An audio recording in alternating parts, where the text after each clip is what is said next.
Bonjour, vous écoutez Pause Report, le podcast qui décrypte et analyse chaque semaine l'actualité de la voile de compétition en compagnie des meilleurs experts. Pause Report est produit par Tip & Shaft, le média des professionnels et des passionnés de voile de compétition. Tip & Shaft, ce sont 2 newsletters hebdomadaires en français et en anglais, des podcasts, des événements, des formations ainsi qu'un festival du film, un studio de production de contenu et une plateforme de vidéos à la demande, Sellers, que vous pouvez retrouver sur tipshaft.com. Pendant toute la durée du Vendée Globe, Pause Report devient Pause Report Live, enregistré en public à la Cité de la Voile Éric Tabarly à Lorient, entièrement consacré au débrief du Tour du Monde en solitaire. Un événement rendu possible grâce au soutien de nos partenaires. Arken, d'abord, spécialiste mondial de l'accastillage, dont le matériel équipe une grande partie des concurrents du Vendée Globe, que ce soit les winches, les colonnes, les rails et les poulies ou les systèmes hydrauliques. Le défi Azimut, ensuite, le rendez-vous du mois de septembre pour les IMOCA qui mélange run de vitesse et course au large à Lorient, devenu chaque année la dernière répétition avant la grande course de l'automne et un passage obligé pour toute la flotte IMOCA. Merci à eux, je suis Pierre-Yves Lautroux et je vous souhaite la bienvenue dans Pause Report Live.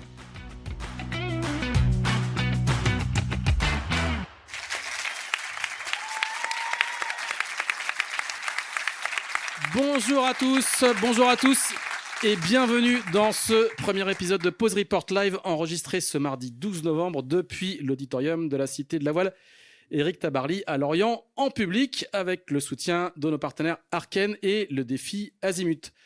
Chaque semaine pendant toute la durée du Vendée Globe, c'est ici que l'on va expliquer, décortiquer, décrypter et analyser ce qu'il s'est passé sur la course en compagnie de nos consultantes et de nos consultants.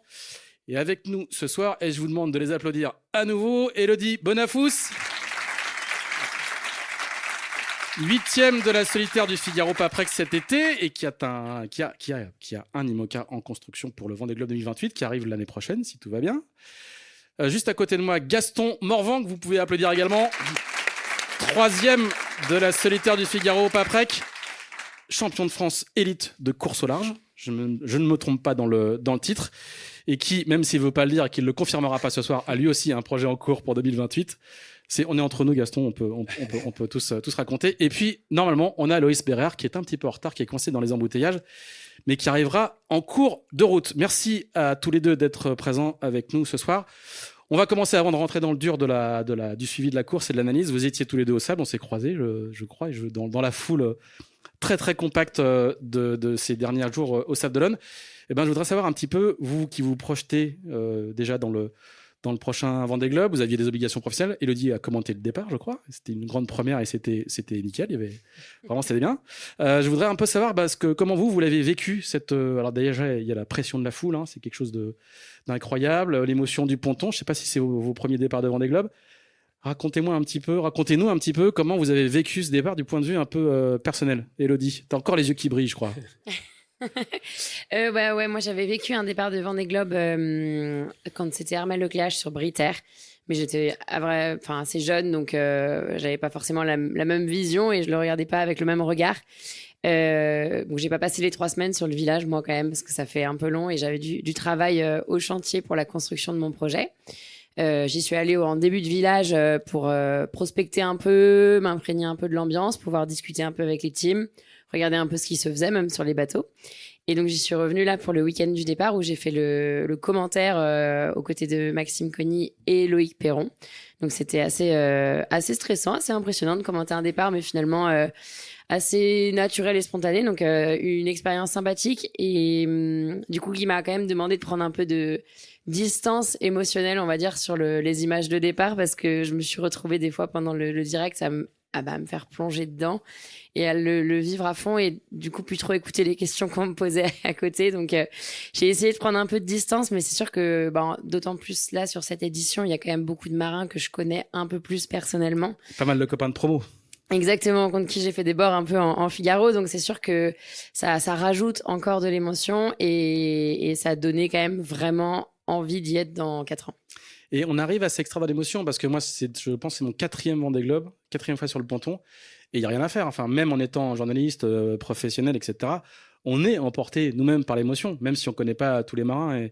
Et je trouve ça assez frappant. Il n'y a pas beaucoup d'épreuves sportives à part Thierry Roland quand il a dit c'est bon, on peut mourir tranquille en 98, mais il n'y a pas beaucoup d'épreuves sportives où, y compris la presse qui la couvre, est emportée. Gaston, toi, comment tu as vécu ces moments-là, et en particulier du coup la descente et la marche sur le ponton? Ouais, écoute, c'est sûr que c'est des moments assez incroyables. Il y a 4 ans, j'avais fait le départ pour Jean Lecage dans son équipe pour la sortie avec des bateaux pour l'équipe technique dans le semi-rigide. C'était vraiment différent parce que c'était la période Covid, donc il n'y avait pas un chat sur les quais et c'était un peu dans l'intimité. Là, c'est sûr que tu vois rien que les Sables d'Olonne, tout le monde qu'il y avait dans la foule qu'il y avait sur les quais. C'était vraiment bondé de monde quand les gens étaient sur des escabeaux pour pouvoir avoir un petit aperçu des bateaux passés. Alors, j'ai pas vu, moi, les quais, parce qu'on était dans la vedette, j'étais avec côté Arkea, à bord d'une vedette à passagers pour commenter le départ avec les collaborateurs. Donc, j'ai pas vu cette partie-là qui, je pense, qui était peut-être la plus impressionnante. Mais non, il y a de la magie. J'étais sur le ponton, par contre, juste avant le départ pour saluer notamment Johan et d'autres skippers. Et c'est sûr que dans l'intimité, avec les familles, les journalistes, il n'y avait pas grand monde sur les pontons parce que c'était très restreint. Mais c'est là que tu vois le dernier au revoir, c'est hyper dur, à la fois pour les skippers et aussi pour toutes les équipes techniques qui ont travaillé pendant 4 ans pour leur projet et pour leurs skippers. Et la famille qui dit au revoir et qui voit un peu un aventurier partir et que tu sais que pendant 80 jours, tu quittes un peu ces personnes-là. Donc c'est sûr que ça fait bizarre ces moments-là et d'avoir pu vivre ça et t'es un peu dans l'émotion aussi. Ça a donné beaucoup d'émotions. Et pour avoir vécu aussi l'Arca Ultimate Challenge l'année dernière, c'était aussi différent parce que là, il y avait mon copain qui partait, donc j'avais peut-être eu plus d'émotions en voyant Tom partir et le fait que ce soit aussi des gros trimarans. Mais là, c'était vraiment unique aussi. Et le fait qu'il y ait le monde et l'engouement qu'il y a autour de la course qui fait que tu as l'impression d'être dans un stade de foot en finale de Coupe du Monde ou de Ligue des Champions. Et quand tu traverses le chenal, je pense que c'est les mêmes sensations que quand tu sors du vestiaire dans un stade de foot et que tu vas sur la pelouse et que tu as les champs derrière et que tu as tout le monde. Je pense que c'est quelque chose à vivre dans sa vie de marin, ça doit être impressionnant. Et ce qui est marrant, c'est qu'il y avait toute une partie de la génération de cette promotion-là, 2024, qui avait couru 2020, mais qui n'avait pas connu ça, puisque c'était le Covid. Et donc, on les a vus descendre un peu sur deux, certains même un peu téméraires, et puis arriver et être vraiment liquide au moment de s'approcher du ponton et des familles. Moi, ça m'a beaucoup frappé entre ce qu'ils veulent. Il y a Jérémy Bayou, j'étais juste à côté quand il est arrivé, et c'était télévisé, hein, on lui dit alors 5e Vendée Globe, on sait gérer l'émotion, et puis il répond jusque là ça allait, puis il a la voix qui s'étrangle, mais là ça va pas aller, quoi. Et c'était vraiment très très très très émouvant. Qu'est-ce qu'on en fait en tant qu'athlète de cette émotion-là, d'être submergé par des émotions très très fortes qu'on n'arrive plus à contrôler? Qu'est-ce qu'on en fait? C'est un handicap au moment d'aller prendre la mer? C'est de l'énergie très très forte qu'on emmagasine pour la suite? Ça déstabilise? C'est compliqué de rentrer dans la course après? Vous l'avez pas vécu directement, mais vous avez vécu les émotions et vous avez pris des départs de course. Qu'est-ce qu'on en fait à votre avis? C'est Élodie. vraiment pas simple à gérer, je pense, d'autant plus pour l'importance et ce que représente cette course. Je pense et j'espère que la plupart d'entre eux se sont quand même préparés en amont et c'est quelque chose qui se travaille. On est tellement dans un sport où on essaye de tout contrôler. On sait que certes, il y a des choses qu'on contrôlera un peu moins et les émotions précises, on les contrôlera pas, mais tout ce qu'on peut essayer d'anticiper et de préparer sur toutes les procédures de départ, réussir à faire beaucoup de préparation mentale pour essayer de diminuer au minimum le stress. Ah, et ben voilà. On lui avait dit 18h45, il est 18h45, on peut décrocher. C'est Yohan Richaume qui nous appelle. Salut Yohan, est-ce que tu nous entends? Ouais, Pierre-Yves, je t'entends pas trop mal. Alors, on entend des sifflements derrière toi, ça veut dire que ça tartine? Ouais, exactement. Écoute, là, je viens juste de finir mon changement de voile là pour la nuit, de passer du petit Génac au grand Génac. Je peux te dire que je suis rincé complet. Après la séance de muscu qu'on s'est tapé hier soir là au Cap Finistère avec le nombre d'empanages et le changement de voile qu'on a dû faire, je pense qu'on va tous être bien cuits. Donc au programme, un petit dîner, un petit film et au lit? Le film, je crois que je l'entendrai pas beaucoup, mais ouais, probablement un repas et essayer de dormir un peu parce que là, c'est vrai que ça tire pas mal sur le système. Ouais, t'as envoyé une vidéo dans l'après-midi, on voyait que ça tartinait assez fort, et tu disais que t'avais vraiment pas beaucoup mangé et pas beaucoup dormi depuis le début de la course. Ouais, exact. Ouais, écoute, le rythme a été intense. Je n'étais pas forcément hyper content de ma première nuit là où ça a créé un petit retard sur les autres. Et du coup, j'ai un peu voulu tartiner au contournement de la pointe espagnole. Et ouais, bah, forcément, on y laisse pas mal d'énergie, quoi. Hein. Donc, écoute, là, il y a, je pense, un peu plus du tout droit pour cette nuit et pour demain.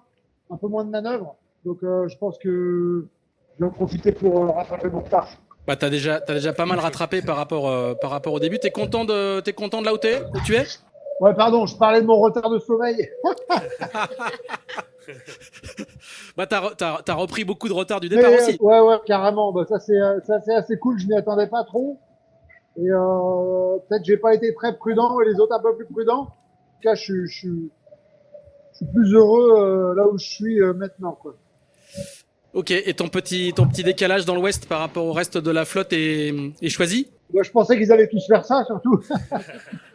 Je pense qu'il y en a pas mal qui ont voulu s'abriter de la mer un peu plus forte près de la côte. Et je pense notamment à Sam Goodchild qui a plutôt bien joué, j'ai l'impression. Donc, écoute, je sais pas si ça va être très très utile. Faudra voir quand ça recroise. J'ai envie de te dire que c'est pas très grave. Il y a une grosse zone de molle au niveau du Cap Vert là après, donc c'est possible que ça se retasse pas trop, se stresser tout de suite. Super, je suis avec Gaston Morvan et Elodie Bonafous et ils ont chacun une question à te poser. C'est Gaston qui commence. Ouais, salut Johan. Écoute, j'espère que tout se passe bien. On a bien suivi tout le début de course et c'était impressionnant tes moyennes de vitesse et comment tu as redoublé tout le monde la dernière nuit. Donc j'espère que tout s'est bien passé, qu'il n'y a pas eu de soucis de technique à bord du bateau. Et est-ce que tu peux nous raconter un peu cette phase-là, Cap Finistère, le DST et conditions musclées que tu as rencontrées? Est-ce que c'était vraiment très fort et limite un peu à perdre le contrôle du bateau ou est-ce que c'était resté encore à peu près gérable? Bah écoute, déjà j'ai un bateau qui est très adapté à ça, là. Le bourrinage dans le gros temps et de la mer, c'est sûrement un des bateaux les plus à l'aise. Et je suis resté sous une configuration assez forte de voile. J'avais un riz dans la grand voile et Fro, là, donc le petit Génac devant. C'est monté jusqu'à 45 nœuds en claque là, le long du DST, là, sur le bâbord, le long du DST. Le reste du temps, c'était plutôt 30-35. Donc ça, ouais, c'était un peu de la survie par moment, mais écoute, tu vois, avec un angle bas, un peu en glisse, ça faisait des belles moyennes sans trop forcer. Et sinon, non, pas de casse à déplorer, c'est cool. De la petite bricole, mais vraiment de la garcette et de l'élastique, quoi. Ouais, fais attention parce qu'il y a l'équipe technique qui est dans la salle, donc faut aller tranquille.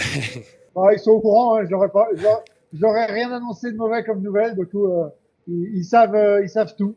Non, écoute, écoute, super. Je crois que la météo, ça va commencer à se calmer un peu dans la soirée, donc ça va être un peu plus sympa, plus en glisse pour la prochaine nuit. Ça risque d'être un peu plus calme que la dernière nuit de ce qu'on a pu voir, mais voilà, c'était la question que j'avais un peu, c'était passage du DST, le Cap Finistère, et c'est un moment un peu chaud, mais voilà, Elodie, peut-être une question pour toi. Vas-y, Elodie. Ouais, salut Johan. Écoute, ça fait plaisir de t'entendre.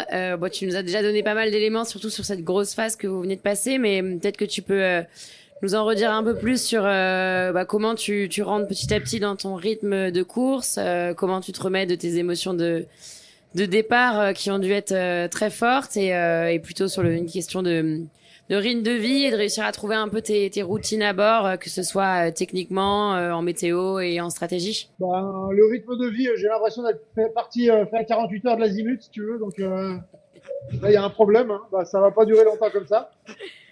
C'est un peu trop intense, mais c'est normal. Hein. Enfin, c'est ce qu'on a dit tout à l'heure hein, avec le retard. Là, j'ai un peu cravaché. Donc là, je pense qu'on va rentrer dans un rythme un peu plus coulé.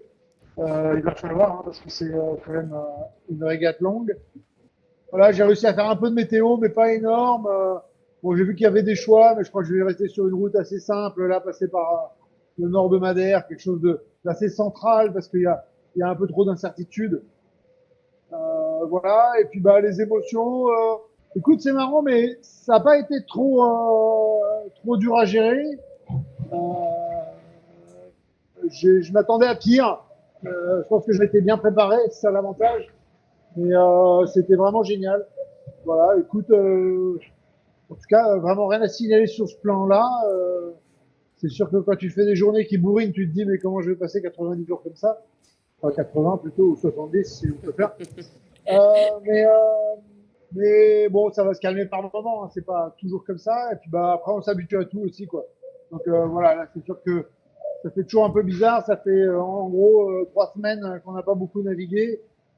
Et de reprendre un peu sur un rythme élevé, c'est forcément un peu violent pour la tête, mais tout va bien.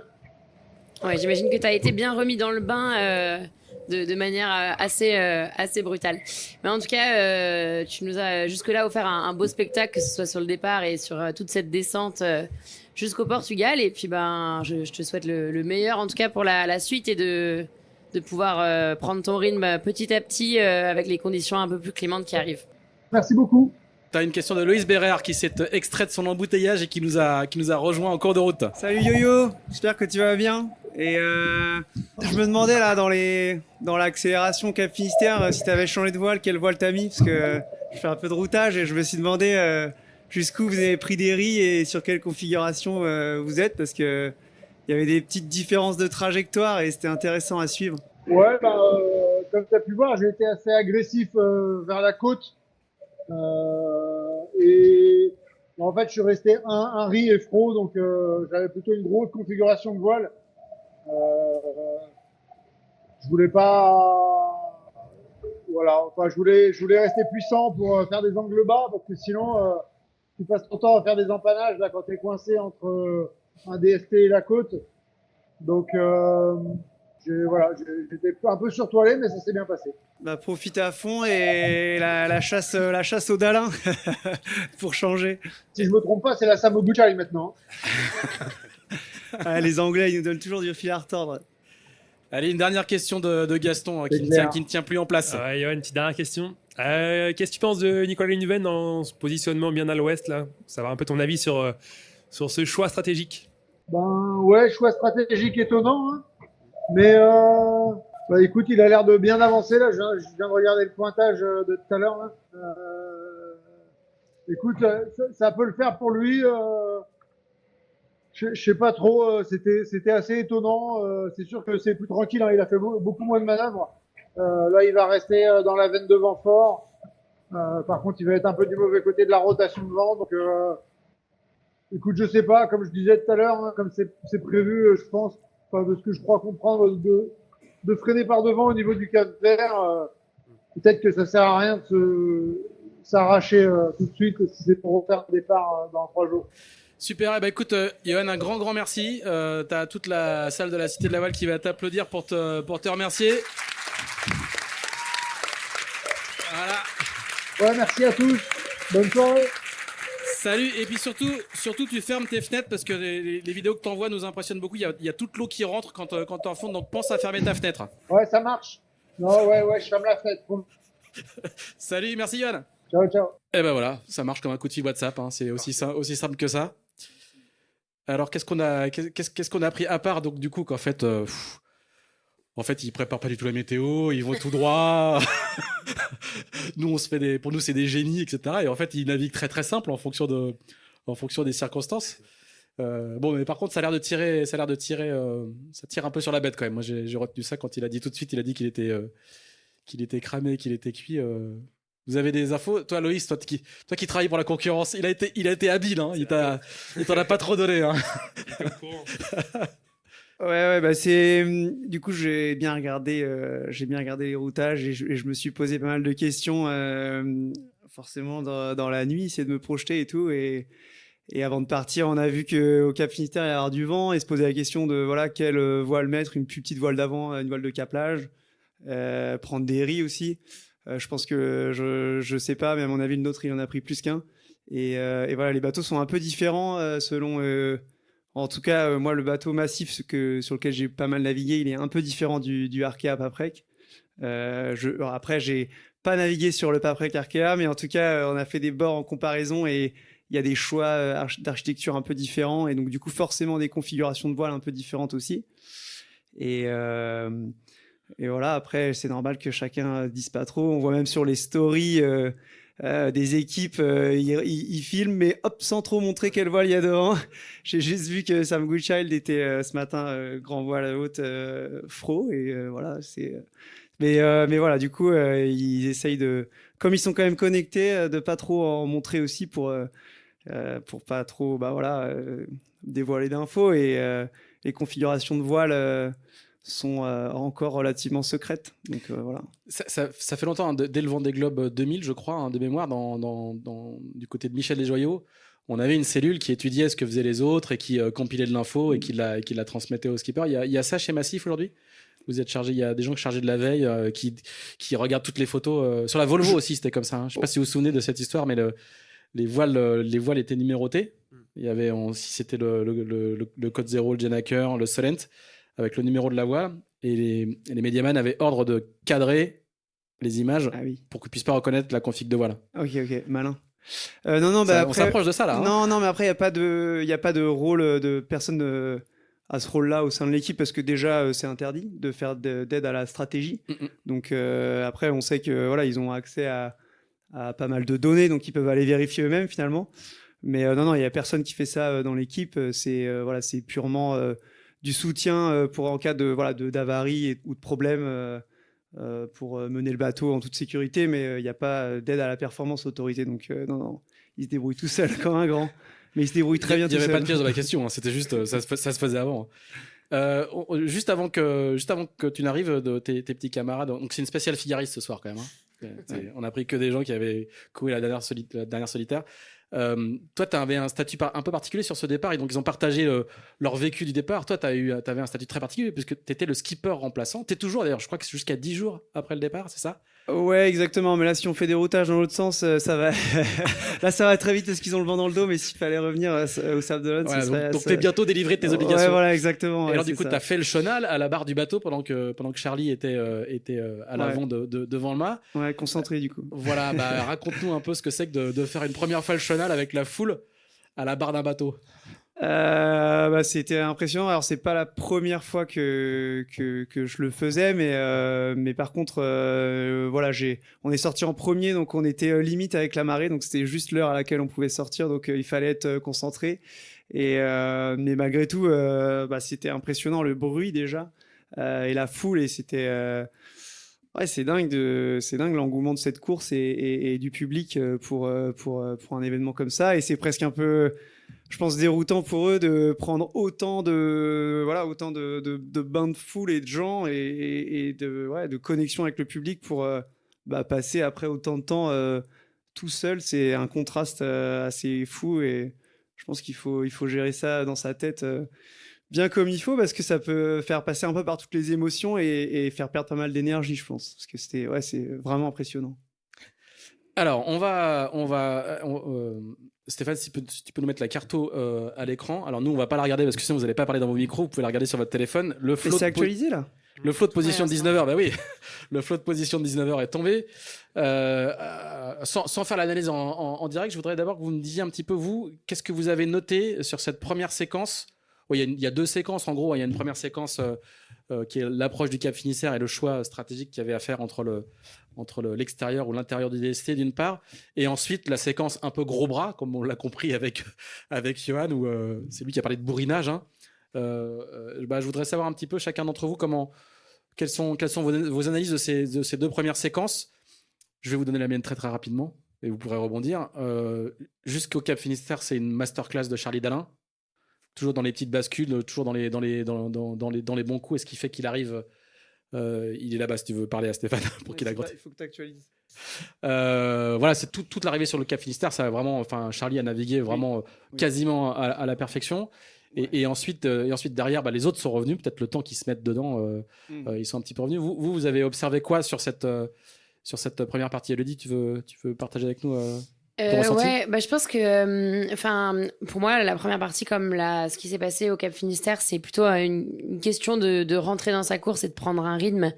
C'est sûr que Charlie, qui je pense est quand même très préparé et assez perfectionniste sur tout ce qui est procédure, a dû rentrer assez vite dans sa course, ça m'étonnerait pas. Je pense qu'en plus, au portant VMG dans les petits airs, il a quand même un bon bateau pour.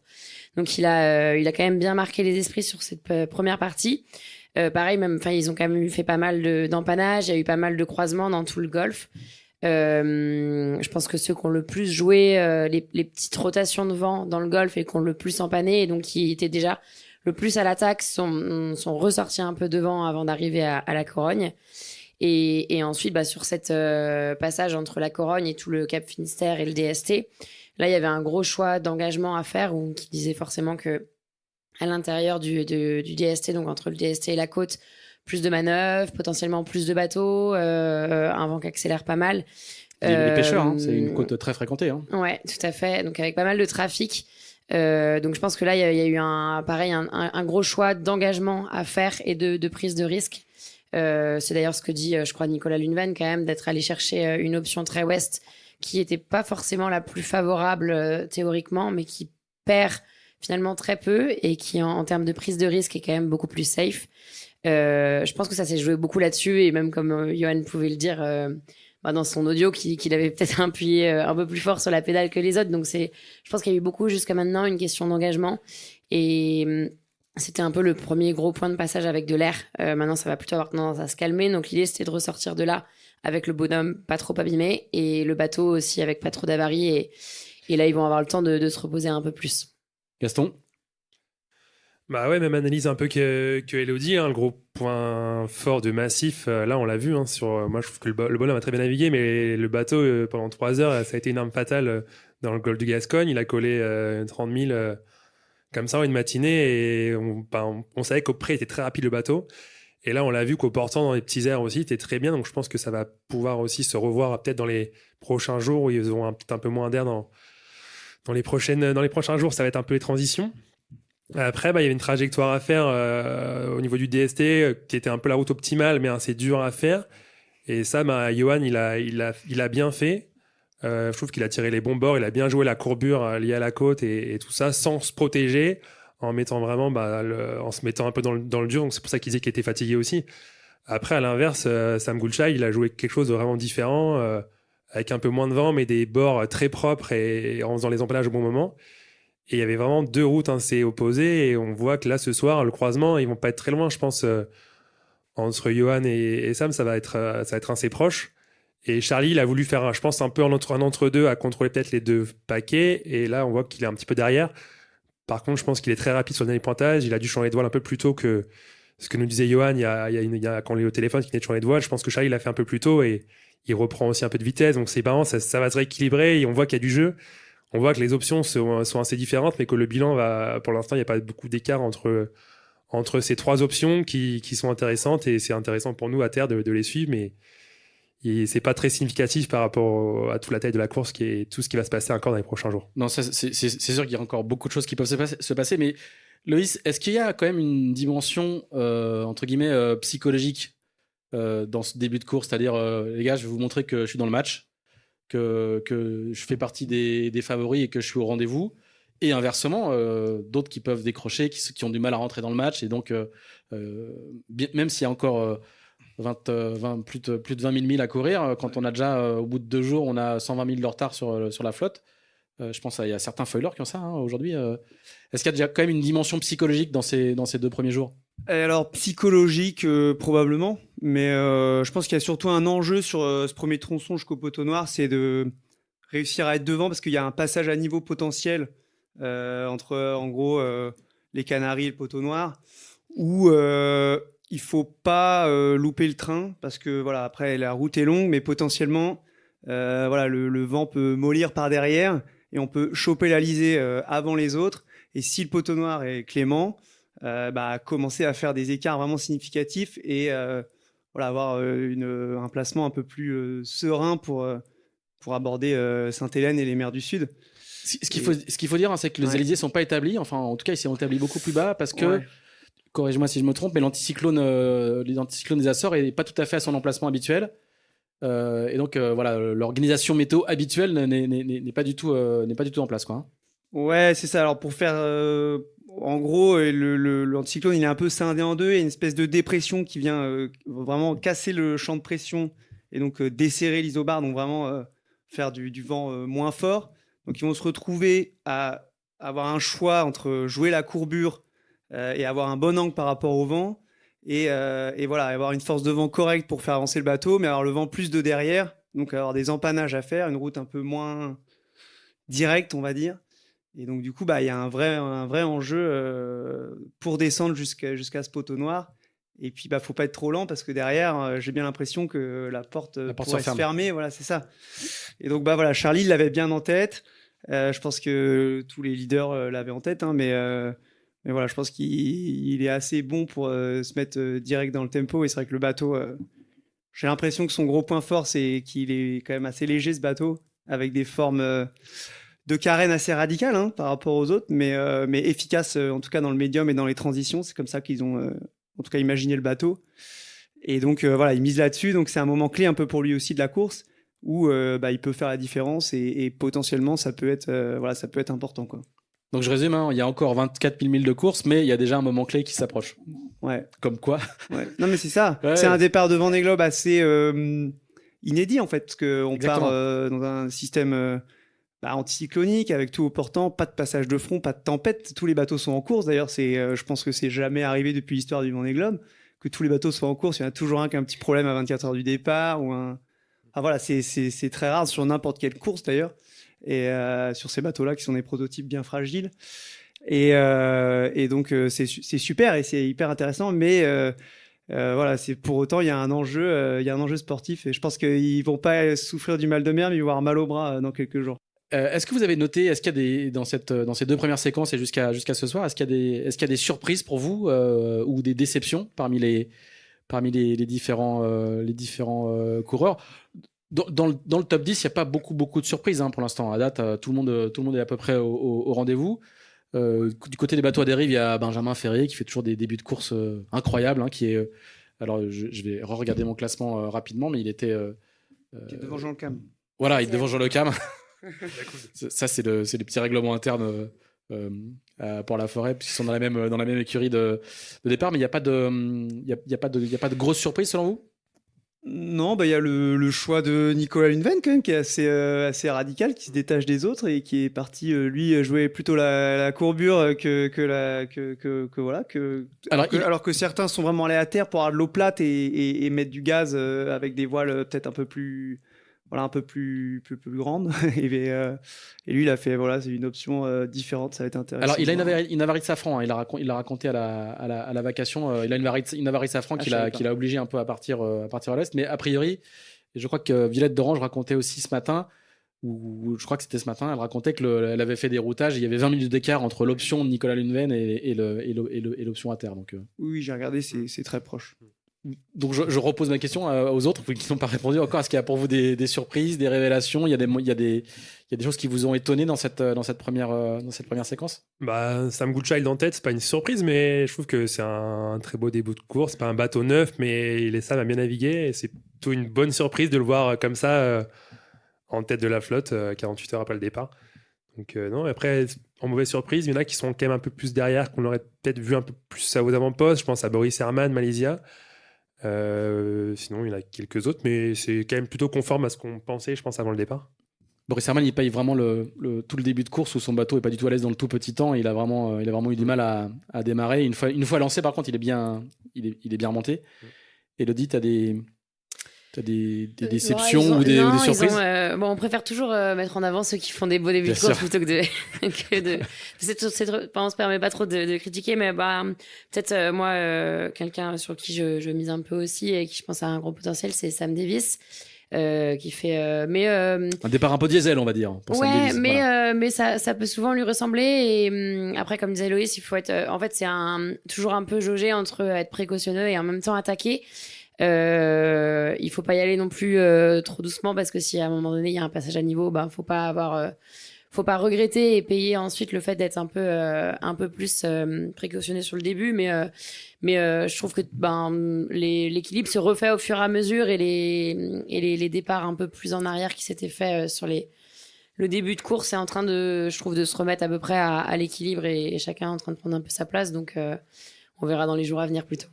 On dit toujours qu'il faut un peu de temps pour rentrer dans sa course, mais au final, à part la première nuit qui était assez calme, très très vite, il a fallu se mettre, comme tu le disais bien, je ne sais plus lequel d'entre vous disait ça, mais après 3 semaines sans naviguer, ou peut-être même que c'était Johan, je crois, qui disait qu'après 3 semaines sans naviguer, on rentrait dans le vif du sujet, et un vif du sujet très très vif, visiblement.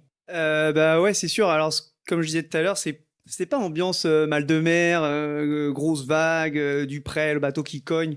C'est de la C'était glisse. quand même c'est quand même monté assez crescendo, donc c'était plutôt confort. Mais voilà, enjeu stratégique, placement, changement de voile, empannage, donc technique finalement, plutôt un exercice et c'est pour ça qu'on les retrouve aussi devant, hein, c'est que les techniciens sont présents aux avant-postes. Et donc, c'est pour ça ils vont être fatigués, mais différemment, on va dire. Mais par contre, c'est sûr que ouais, c'est plus agréable pour les bateaux et pour faire des belles vitesses et des belles moyennes, quoi. L'empalage en IMOCA, ça reste un exercice de style assez particulier, surtout dans le vent fort, quoi. Hein. Ouais, c'est ça, exactement. Faut pas faire un fagot de latte. Exactement. Après, il y a des techniques pour éviter d'en faire, mais bon, il faut. C'est faut pas se une avarie gaufrer, assez quand même. classique dans l'empannage, dans la brise en IMOCA. Et un changement de latte en IMOCA, c'est la misère. Hein. Ouais, c'est jamais pratique sur aucun Sur bateau. un gabato, mais disons qu'en particulier, surtout au portant. Pour faire Ouais, pour descendre la carrément. voile, c'est un peu plus compliqué. Ouais, c'est ça. Alors, on essaie de se projeter un peu sur la suite de la course. Tu as commencé, Loïs, à nous dévoiler un peu les différents scénarios. Ouais. Si je vous donnais un logiciel de routage avec quelques fichiers météo, par où vous passeriez? Qu'est-ce qu'il y a? Je le laisse, si tu veux. Vas-y. Par où vous passeriez? C'est quoi les schémas auxquels vous pensez? Donc, en gros, il y a ils sont encore en train de faire des empannages. Hein, on le voit sur la carto. Vous, si on vous donnait le contrôle, là, vous passeriez par où? Vous avez un peu. Tu lui demandes Ah, de vous nous avez pas mouiller, vu, là, mais un Loïs peu. vient de se reculer du micro immédiatement en disant ouh.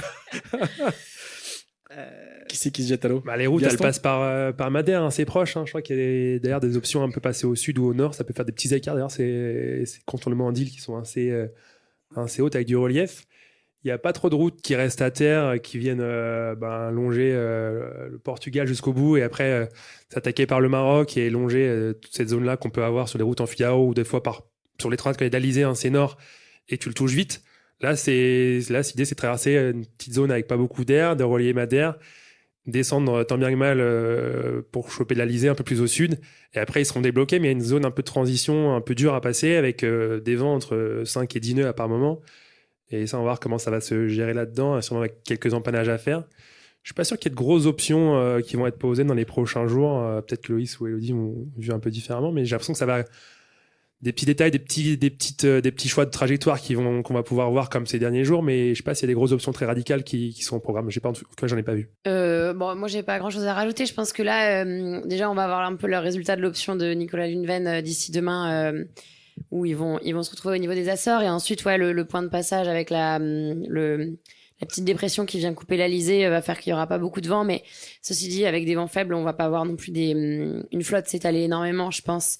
Donc ça va être, je pense que ça va jouer plutôt dans un jeu serré. Après, moi, j'ai pas relancé beaucoup de routage sur plus longtemps que ça. Je crois que c'est plus le rôle qu'a dû jouer Loïs, mais ça va jouer plutôt sur je pense des questions d'angle, un peu de vitesse, de petits couloirs un peu à trouver.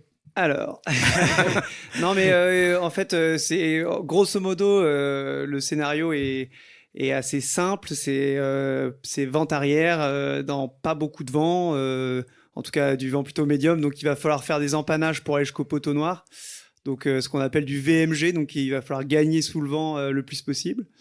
Et il y avait quelques divergences encore tout à l'heure il y a différents modèles météo, chacun voit son truc à sa manière. Plus les échanges sont longues, plus il y a des écarts entre par exemple ce qu'on appelle le GFS, donc c'est le modèle américain, le CEP qui est le modèle européen. Ils convergent pas, quoi. Hein. Ils font tous les deux du portant dans pas trop de vent, mais ils font quelques écarts de route quand même. Voilà, donc c'est toujours le jeu, c'est de soit tu joues la courbure donc de l'anticyclone et donc tu as un meilleur angle par rapport au vent, soit tu joues la force du vent et donc dans ce cas-là il faut rester dans un couloir où il y a du vent et faire beaucoup d'empannage. Donc c'est très technique et très sollicitant aussi. Mais le risque d'aller chercher la courbure, c'est de se retrouver dans des vents très faibles. Et une fois qu'on est là, pour en sortir, c'est compliqué. Donc, c'est plus facile, entre guillemets. Mais c'est plus risqué de miser là-dessus. Pour l'instant, le modèle européen va plus au large, comme un peu ce que fait Nicolas Luneven, même si là, ils ont une dépression à passer avant. Donc, ce sera dans un deuxième temps.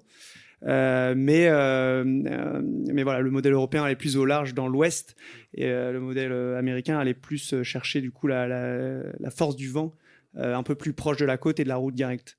Donc après, bah voilà, l'enjeu. Ce que disait Johan, c'est que lui, il était plutôt parti pour faire un truc centré. Je pense que en moyenne, les marins vont essayer de faire un truc relativement safe pour pas se retrouver dans des zones de dévent, dans vraiment pas de vent et rester tanké et prendre le risque de louper le train. Je pense qu'ils préfèrent se mettre dans le dur et faire des empannages et beaucoup de manœuvres et voilà et peut-être perdre un petit peu par rapport au gars qui va faire un hold-up avec une route plus avec un meilleur angle, mais qui prend des risques aussi. Ça me semble plus risqué d'aller dans l'ouest aujourd'hui. Mais voilà, ça va être intéressant de suivre ça. Puis probablement un jeu de positionnement aussi, parce qu'on a affaire à des gens qui ont l'habitude des courses en flotte, l'habitude des courses en flotte rapprochées comme vous avez beaucoup pratiqué, donc plutôt le Figaro. Donc il y a aussi beaucoup d'enjeux de positionnement. Eux, ils ont un flow. Nous, on a que toutes les 4 heures, mais eux, c'est toutes les 30 minutes normalement. Hein. Non, c'est que toutes les 4 heures. Ah non, c'est comme nous. Hein, c'est comme nous, d'accord. pareil, c'est que la DC qui a toutes les 30 minutes, autant pour moi. Peut-être. Ouais. Ça, c'est possible. Bon, ils regardent quand même beaucoup ce que font les autres, quoi. Même si c'est que toutes les 4 heures. Donc il y a du jeu de positionnement. Oui. Et ils seront. Si Charlie Dalin part tout seul dans l'Ouest, ça encouragera probablement quelques-uns à le faire et inversement. C'est ça que je veux dire. Il y a du jeu influençable. On en connaît quand ils virent toute la flotte vire, non? Ah ouais. Hein, ouais, c'est vrai. Vous connaissez ça, non? Ouais, c'est vrai. Il faut virer après le pointage. Il y a des histoires. Vas-y, parle bien dans le micro. Il y a des histoires comme ça. T'as les rebondir. Souvent, ils font les manœuvres après les pointages. Donc, quand tu peux attendre un quart d'heure de plus et que le pointage y passe et faire ton changement de voile ou ta manœuvre à ce moment-là, souvent, c'est des choses qui se font assez bien. Eh oui. Un Gaston. On a fait une transat en concurrent l'année dernière, donc c'est pour ça que je me permets. Il aimait bien empanner après le pointage, Gaston. C'est une bonne guerre. Hein. Et, ce qui est intéressant de voir aussi, c'est les bateaux à dérive qui ont des spies, qui vont être dans ces conditions-là. Potentiellement, ils vont utiliser ces voiles-là. Donc, il y aura peut-être un match qui va se refaire. Et des Violettes d'Orange, Jean Le Cam, Benjamin Ferré et tous les autres vont peut-être pouvoir récupérer un peu de moment de gloire. Et ça va être intéressant de voir dans ces conditions-là. Si ça mollit beaucoup, ils vont être favorisés par rapport aux ouais, foilers pour chercher la traîner leur foil. Oui, chercher la courbure. Dans l'ouest des Canaries, il y a un peu d'empennage à faire. Eux, avec des bateaux à dérive, avec des foils, ils ont des VMG qui sont hyper intéressants dans ces conditions-là. Tant qu'on ne peut pas pousser la barre et faire des angles plus serrés, sur les angles très ouverts, les bateaux à dérive, ils ont une vraie force. À voir si ça va plus vite que les bateaux à foil, je ne sais pas, mais potentiellement, il y a quelque chose d'intéressant pour eux d'aller chercher sur cette scénario-là. Et ils ont des spies sur les bateaux à dérive. La plupart d'entre eux ont des Pas spies. tous, mais je sais que ceux de Port-la-Forêt, ils ont l'école Jean Le Cam, et l'école Jean Le Cam, il y a le SPI à bord, il me semble. Très bien. On va pouvoir, vous pouvez poser des questions. On va vous proposer un micro si vous avez des questions. Voilà, n'hésitez pas, on va continuer à discuter. Mais si vous avez des questions, vous êtes le bienvenu. Hermine vous transmet le micro, donc vous levez la main et on vous transmet le micro si vous voulez poser votre question. Petite question en attendant que d'autres se décident à en poser. Est-ce que au stade de la course où on en est, comme tu le disais tout à l'heure, tu parlais un peu du poteau noir, Loïs, on se projette déjà quand ils font leur travail météo, la table à cartes, ils se projettent déjà à moyen terme ou c'est encore un peu tôt tu parlais du poteau noir qui est encore assez loin, quoi, mais ils sont déjà en train de travailler dessus. Moi, j'ai placé un waypoint où je pense qu'il est à peu près de ce que j'ai vu et de comment ça bouge. Il ne bouge pas énormément. Mais en gros, ils sont à peu près à 7 jours du poteau noir, en gros, de l'entrée dans le pot, quoi. Donc 7 jours, pour la probabilité des modèles météo, ça commence à être un peu loin, quoi. Donc il faut avoir la grande tendance en tête, mais précisément... Après, il y a des points de passage bien connus qui sont plus ou moins risqués. En gros, pour faire simple, plus on veut couper le fromage et passer dans l'Est, plus c'est risqué. Et plus on passe dans l'Ouest, plus on fait plus de routes, mais potentiellement, on se tanque moins aussi. Donc, c'est toujours le jeu du poteau noir. Ça peut être très, très ingrat, ce passage du poteau noir, parce qu'il y a des courses qui se sont faites et défaites par ce passage des mini transat notamment. Je pense que toi tu peux témoigner et donc du coup voilà, ça va être ils vont réajuster la trajectoire, mais là c'est dans 7 jours, donc à peu près dans 7 jours, donc là aujourd'hui trouver la porte pour passer ce passage là c'est pas à l'ordre du jour. C'est trop tôt pour se positionner, je pense. Mais bon, on regarde un petit peu quand même pour commencer à s'habituer la chose. Tu parlais il y a des courses qui se font et qui se défont. Aujourd'hui, en fait, en ultime, on a l'habitude qu'ils passent les poteaux noirs presque comme une lettre à la poste. En IMOCA, on peut perdre des courses. Il y a le souvenir de Charal sur une transat Jacques Vabre qui avait plus de 100 000 d'avance et qui a perdu la transat Jacques Vabre dans le poteau noir. Donc, c'est pas un petit enjeu. souvent, là, c'est la période des records où on a eu pas mal de courses ultimes ces derniers temps. On a tendance à oublier que c'est un gros passage à niveau encore en IMOCA, quoi. Petite question, à quel moment on commence après une séquence comme celle-là, à partir de quel moment vous lui avez tous demandé à Johan quand est-ce qu'il allait bientôt rentrer dans sa course et tout, à quel moment on est amariné et on est dans le rythme d'un Vendée Globe, combien de temps il faut? C'est hyper dur de Je répondre. demande ça à des bisous, mais pour voir si on vous l'a avez pas travaillé fait. le futur. Non, mais je pense que plus on se prépare et plus on se crée une routine interne qui est à peu près écrite, qui est souvent calée quand même sur les heures de sortie de fichiers météo qui sortent 4 fois par jour. Je pense que c'est un peu déjà ce qui donne le rythme général. Plus tôt on rentre dedans, mieux c'est, je pense. Là, fort heureusement, comme ils n'ont pas eu non plus trop de mer au début, il y a eu le rythme technique qu'on disait qui a fait que ça a été difficile. Mais du coup, ils sont forcément fatigués. Donc là, on arrive à un moment donné où si on va pas dormir, on puise trop dans les réserves, on dépasse un peu la ligne rouge. Donc c'est un risque de faire des erreurs techniques qui peuvent être payées cher. Donc je pense qu'ils vont commencer petit à petit. Johan nous disait qu'il n'avait pas encore fait beaucoup de météo, mais justement là, quand les vents vont faiblir, ils vont se forcer à chacun dans son ordre de priorité, j'imagine. Mais je pense d'abord faire de la météo, s'alimenter, dormir et petit à petit, la pression du départ va redescendre et ce passage-là va redescendre. Pareil, il va y avoir beaucoup de checks techniques des bateaux. En sortie de cette phase, on parlait de Thomas Ruyant qui avait une voie d'eau à bord, donc qui semblerait pas grave, mais qui va devoir forcément réparer, avoir une action dessus dans les jours à venir. Donc ça va commencer justement à faire rentrer dans cette routine de bien checker le bateau, prendre soin du marin et de faire sa météo. J'ai l'impression que, comme Johan disait, si on garde ce rythme-là tout le temps, ça va être très très long ou très très court. J'ai l'impression d'entendre ça à chaque Vendée Globe, quoi. À chaque Vendée Globe, les marins disent mais ça va pas ce rythme de fou. Et puis en fait, la course étant ce qu'elle est et leur culture étant ce qu'elle est et le niveau de compétition étant ce qu'il est, les rythmes sont ceux que les gars de devant imposent, quoi. Et là, on est quand même parti.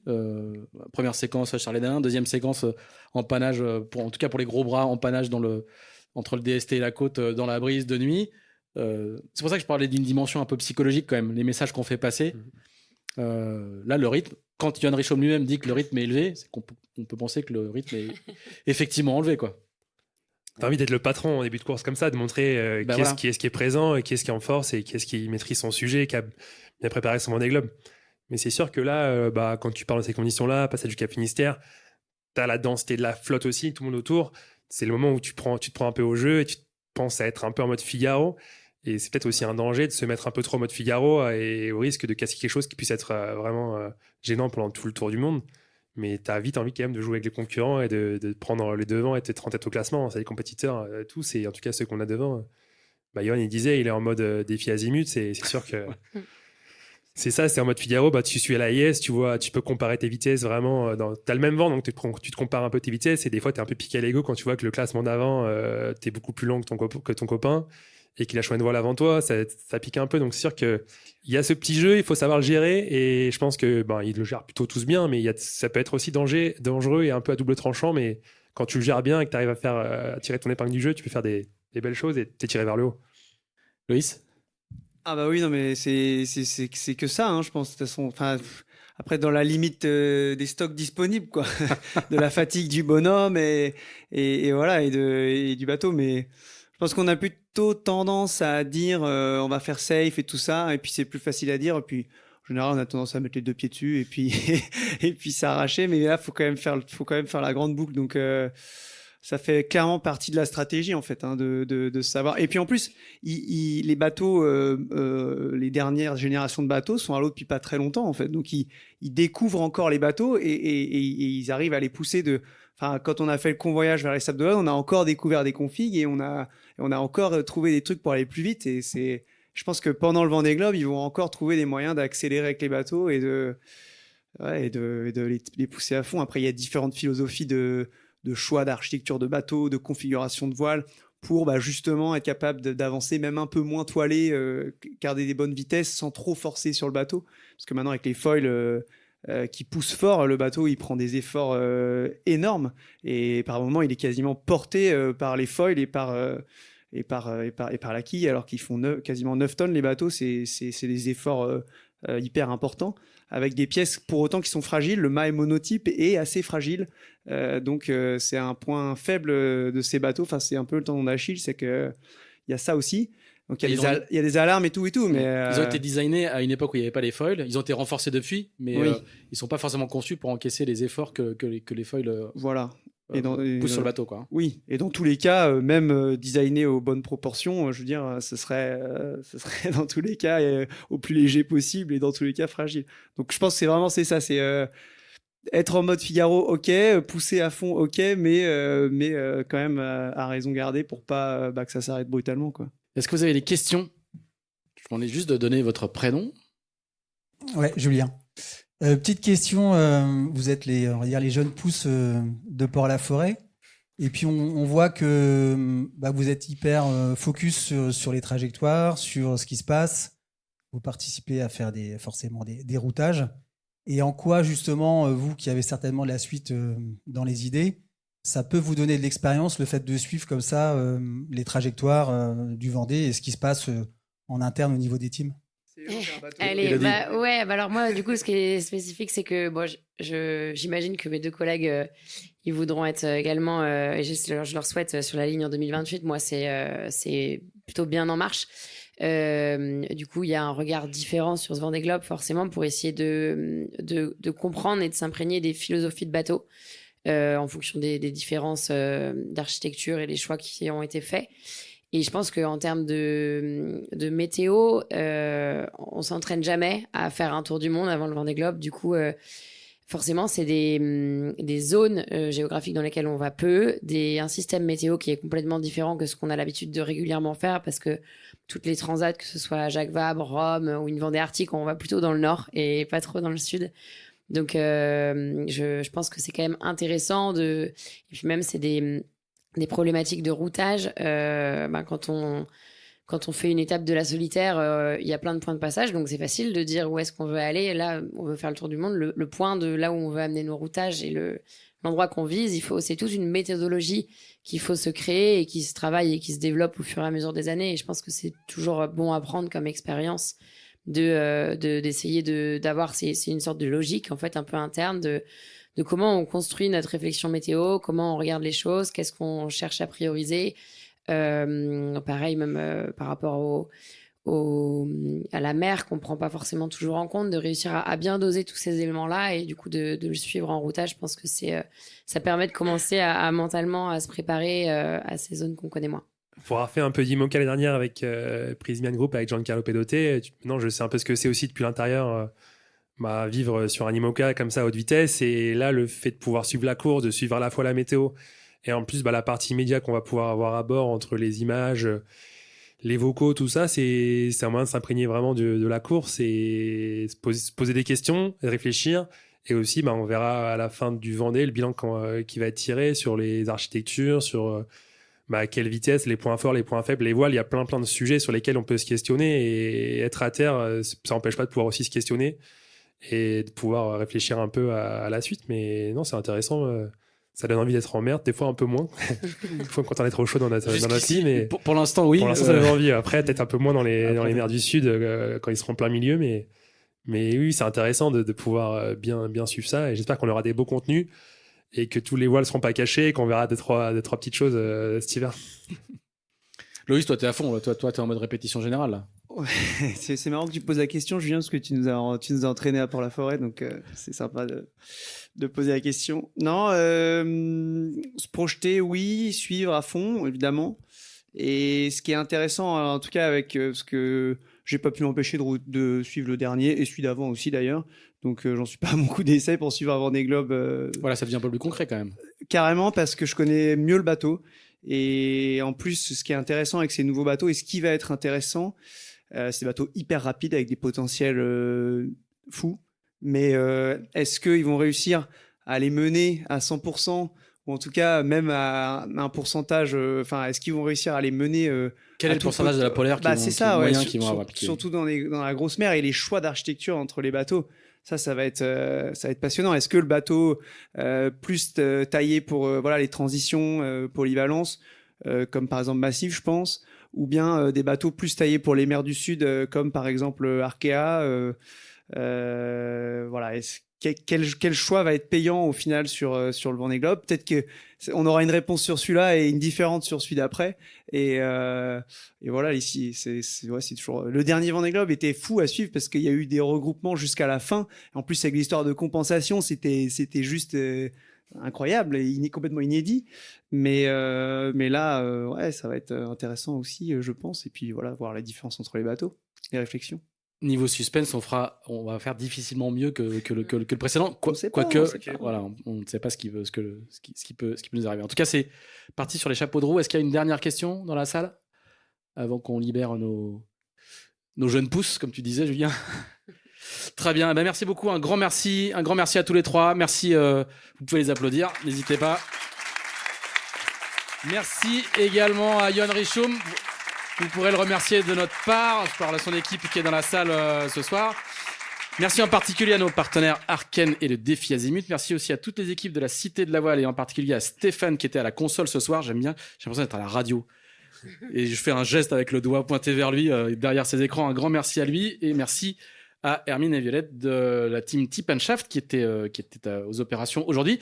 Merci à vous d'être venus si nombreux. Vous pouvez applaudir nos invités une dernière fois et on se retrouve lundi à 18h30 pour le prochain enregistrement et dès le mardi pour la diffusion en podcast. Merci beaucoup, bonne soirée. Merci d'avoir suivi cet épisode de Pause Report Live. N'hésitez pas à nous dire ce que vous en avez pensé et n'hésitez pas à le partager. Si vous souhaitez assister à l'enregistrement de lundi prochain, l'accès est gratuit, mais pensez à réserver votre place sur deepandshaft.com.